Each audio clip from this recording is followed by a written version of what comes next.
आज काय बनवू माऊ? भाजी पोळीच बनव, पण हॉटेल स्टाईल बनव. हॉटेल सारखी लागली पाहिजे भाजी. बटर पनीर बनवू का? नाही, जास्त ग्रेव्हीची नको. ग्रेव्ही पण नको. मग काय बनवू? तू बघ, पण ग्रेव्हीची नको बनव. पनीर भुर्जी देऊ? तुला आवडते ना? चालेल. पनीर भुर्जी करू आपण. कर ना. लगेच करते. नमस्कार, मी मृण्मयी. नमस्ते, मी कल्पना. आमच्या आजी नातीच्या किचन मध्ये तुम्हा सर्वांचं मनापासून स्वागत आणि शुभेच्छा. आज आपण पनीर भुर्जी करूया. चालेल. आजी तू कर, मी चालली माझा होमवर्क करायला. बरं, ठीक आहे. आता इथं नातीने मला भुर्जी बनवायला सांगितली आहे. अगदी सोपी आहे आणि कशी बनवायची आहे तर ह्याच्यात आता मी तेल तापायला ठेवलं आहे. तेल नंतर ह्याच्यात टाकणार आहे मी जिरं, फक्त जिरं टाकते. हां, आणि पटकन बनवून तयार होते. आता इथं जिरं टाकून झालेलं आहे. आता आपण कांदा टाकणार आहे.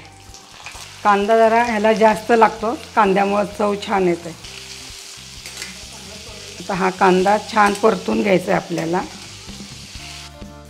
आता इथं आपण कांदा टाकलेला आहे. कांदा लवकर परतण्यासाठी किंवा लवकर असा मऊ होतो त्यासाठी मी त्याच्यात थोडंसं मीठ घालणार आहे आणि मीठ घालून परतणार आहे. मिठामुळं लवकर कांदा परतला जातो. त्याचा कांदा छान परतत आलेला आहे. आपण ह्याच्यात घालणार आहे टमॅटो पण असं छान परतून घेणार आहे. आता टाकलेला टमॅटो आणि कांदा एकजीव होईपर्यंत परत परतून घ्यायचा आपल्याला. चला, इथं कांदा टमॅटो छान परतून झाला आहे. आता त्याच्यामध्ये आपण थोडंसं आलं लसूणची पेस्ट टाकणार आहे. ही पण छान परतून घेणार. त्याच्याबरोबर छान आपलं सगळं परतून झालेलं आहे. आता आपण ह्याच्यात मसाले टाकणार. आधी टाकणार आहे धनेपूड, थोडीशी हळद, हा किचन किंगचा मसाला आहे, घरी केलेला गोडा मसाला आहे, थोडंसं लाल तिखट, हे रंगाचं तिखट आहे. आता हे सगळे मसाले परत आपण परतून घेऊ. आता ह्याच्यात आपण थोडंसं डाळीचं पीठ ह्याच्यात भाजून घेणार आहे मध्यभागी.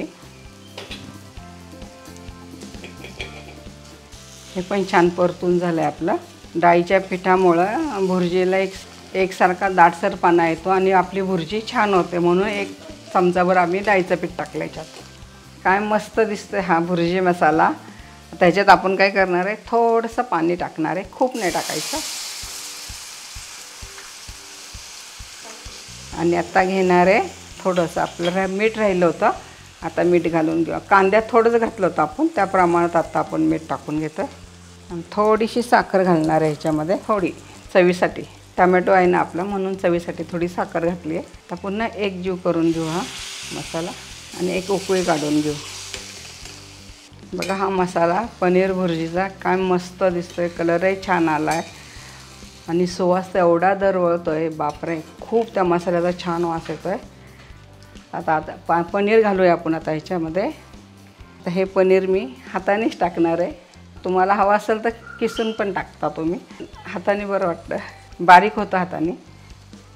थोड्या फोडी राहिल्या तरी चालतील. एकदमच भुर्जी म्हणून बारीक नाही केला तरी चालतं. थोड्या जाड फोडी असल्या तरी चालतात, छान लागतं ते. आता ह्याच्यात आपण पनीर टाकलेले आहे. तर हे पनीर जास्त शिजवायचं नाही आहे. 1 ते 2 मिनटात हे पनीर छान शिजून होतं.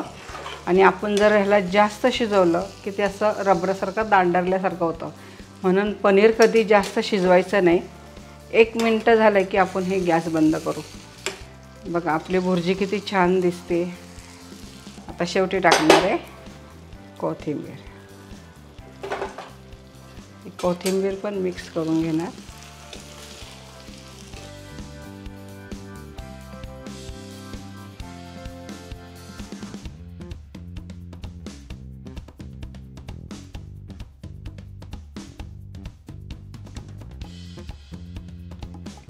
आता इथं पनीर भुर्जी तयार झालेली आहे. तर ही कशाबरोबर खायची आहे, तर हे तुम्ही पोळीबरोबर खाऊ शकता, ब्रेडबरोबर खाऊ शकता, भाकरीबरोबर तर खूप छान लागते. पुन्हा भेटूया अशाच नवीन पदार्थाबरोबर. आणि तोपर्यंत संत तुकाराम महाराज म्हणतात, मन करा रे प्रसन्न सर्व सिद्धीचे कारण.